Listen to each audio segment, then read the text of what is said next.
Hi internet friends, long time no see. I promise I didn't mean to be gone so long, but I have ADHD and many passions, so sometimes I have to hop between them for a while. Last year, I bought one of my Grail dolls, the Giochi Preziosi Princess Serenity doll from the early 90s, sold only in Italy. Much like the Giochi Preziosi Chibi Moon dolls from my last video, this was a doll I originally found out existed on bobagirl.com as a kid. I was fully in awe that such a beautiful doll existed. Just look at her. I have never seen such a beautiful packing job in my entire life. Her box is huge and her dress is just over the top gorgeous. I never thought I'd actually own her because even back when most Sailor Moon dolls were affordable, she never was. But she popped up on eBay a year ago and I got her as kind of a present to myself. How much did I spend? Let's just say I deleted my eBay account afterwards, and I haven't bought a vintage doll or any other expensive collectible since. She's in really nice shape for a 30-year-old doll. She never had technically been removed from her packaging, but in most photos of this doll that I see, her hair is tucked behind her, and these pigtails were loose. If she was originally sealed, I will never know, because the tape is so old that it just flaked right off the box from handling it, even gently. There was also supposed to be a crown accessory next to the wand and gloves that I thought was missing, because in the eBay photos it wasn't there. I even sent the seller several messages about it to confirm it wasn't rolling around loose in there. Well, thankfully, it turned out that it was in the package. It had just gotten caught under her massive gown, and I guess the seller didn't notice. So she is complete after all. Most collectors would probably balk at the idea of restoring something this old that had not been tampered with previously.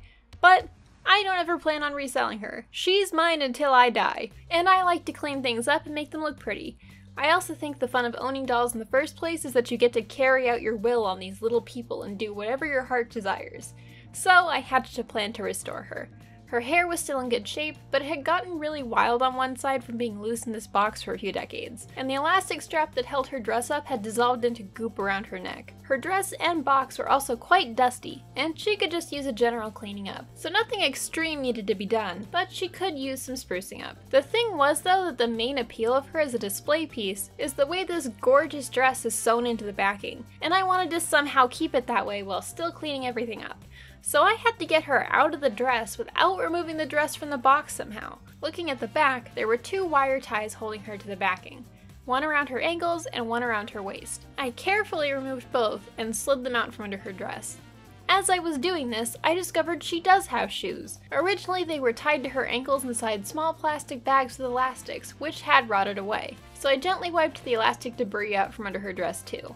Inside the dress was a considerable amount of stiff tissue paper, helping the dress maintain its shape in the packaging. So I left that in place as best as I could and worked the doll upwards out of the dress. Her hips were rubbery, they grabbed the material, and they were considerably wider than the bust of the dress, so it was a slow process trying to carefully work her out little by little. Eventually, after much pushing and pulling, she was free. Once she was clear of the box, I dusted the entire inside of the box with a soft cloth and used thin tweezers to grab at any large particles of dust inside the mesh of the dress and carefully remove them. After removing her underwear and hair baubles, I went about washing her the usual way, using dish soap to lightly wash and baking soda to remove stubborn gunk, although a bit more gingerly with the toothbrush and baking soda than usual. She was just dusty after all, and didn't have any other kind of grime buildup. The goop from the decomposing elastic around her neck came off quite easily. Then I went about washing her hair. Although she was never played with, her hair was a bit crunchy on the ends from 30 years of box hair. I washed the dust out with laundry detergent and conditioned with fabric softener while slowly combing out some of the tangles that had amassed over the years. I kept it tied up in pigtails to maintain the parting in the hair so that I would not need to rethatch the part line.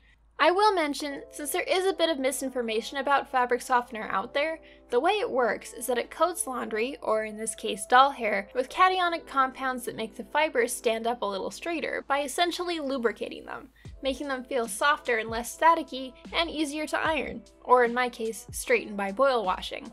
It does leave a coating on the doll hair, this is true, and if you leave it in the hair for a very long time without rinsing it out, it can stay in the hair. But obviously that isn't necessary for a quick wash like this. And it's really down to preference whether you prefer using a hair conditioner to do this or something else like a fabric softener. Some people even use both at the same time. Conditioner will leave a more lasting, silky, soft feeling over time, and fabric softener makes the hair smooth and shiny, but it can also dry it out. For me, fabric softener was the pick because I do not plan on doing this frequently enough for it to build up too much.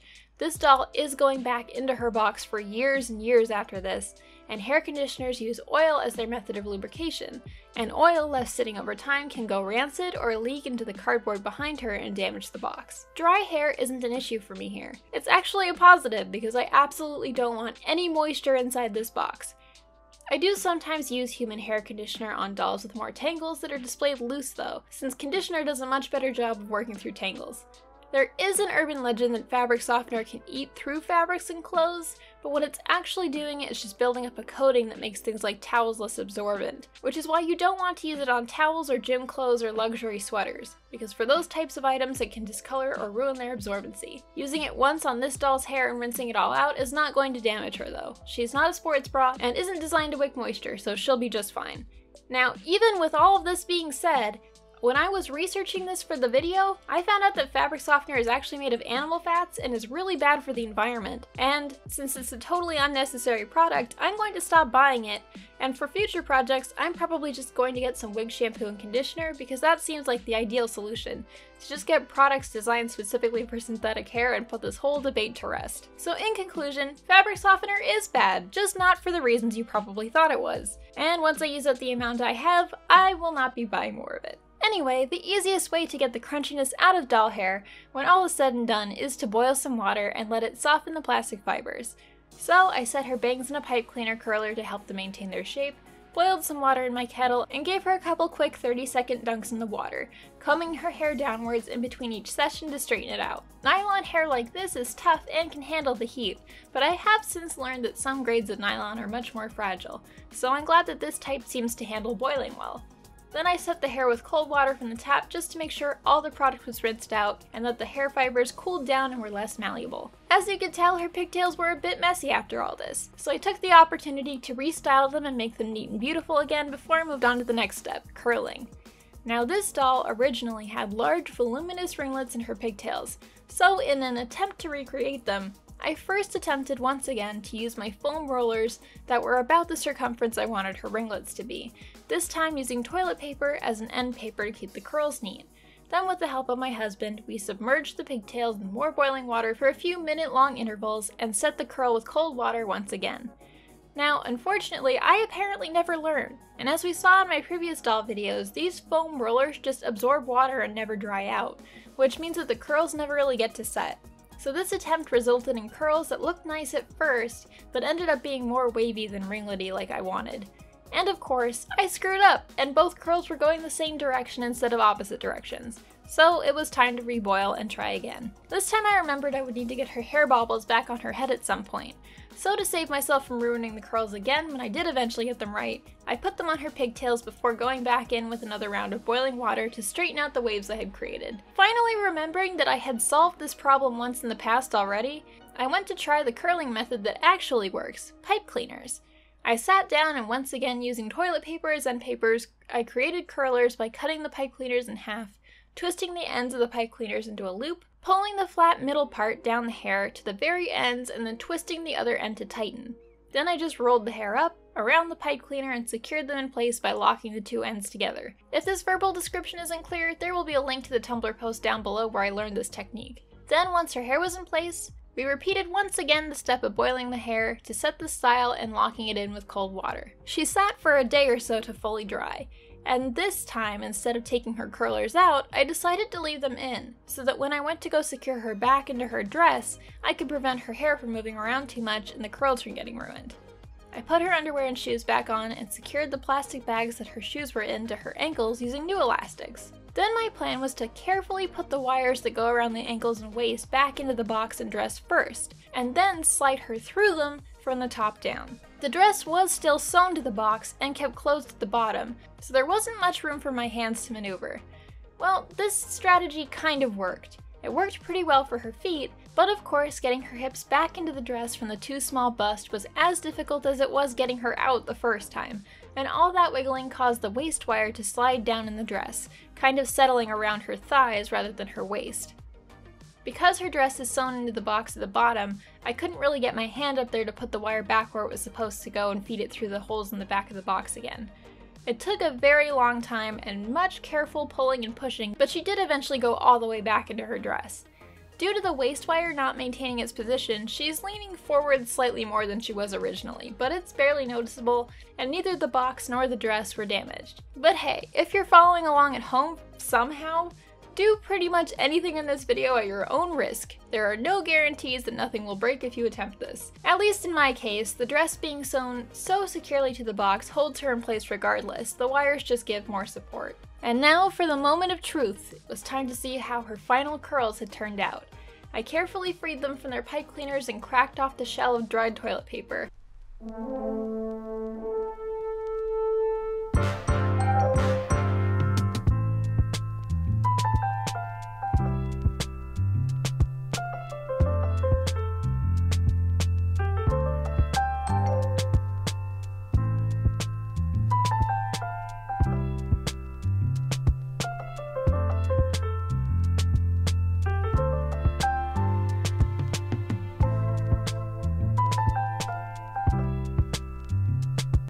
And they were beautiful. But also, they were curled in the same direction again. I'm spatially challenged, and girls really confuse me. But oh well, I tucked the hair carefully behind her arms to keep it neat, and you can't really tell unless you look really closely. And she's finished. Is this not the most beautifully displayed doll you've ever seen in a box? Whoever designed the packaging 30 years ago, I hope they got a trophy for it. What a beautiful doll. Imagine seeing this in the toy aisle with her double-wide pink box and sparkly dress. Any kid that got her was probably the envy of all of their friends. How beyond gorgeous. She's like a little fairy, so ethereal. I'm happy that I didn't ruin her, and even if it's not a dramatic improvement, her hair looks neater and she's clean without neck goop. Now, the outer box is in pretty good shape, but I think someday I'd like to try to iron out the creases and replace the plastic window with fresh acetate. But given that this doll is quite rare in this condition, I think I'll put off any box renovations for a bit. What do you think? Should I try to make her box shiny and new too? I think it looks pretty good now regardless, but there are some things I could do to make it look even more immaculate. This year has not been as nice for doll stuff as last year was in the Pacific Northwest. And we had a lot of dangerously hot weather so far this summer that's prevented me from doing as much at all that wasn't just sitting in front of our air conditioner, which combined with the cloudy and rainy spring has been a bit, discouraging. But I have been in the doll mood again lately, and I have some other fun projects I can't wait to show you. This time with some dolls that are not quite as rare or valuable, so I can really cut loose without the pressure of ruining something irreplaceable. I hope I'll see you back here in Tama's room again real soon. See ya!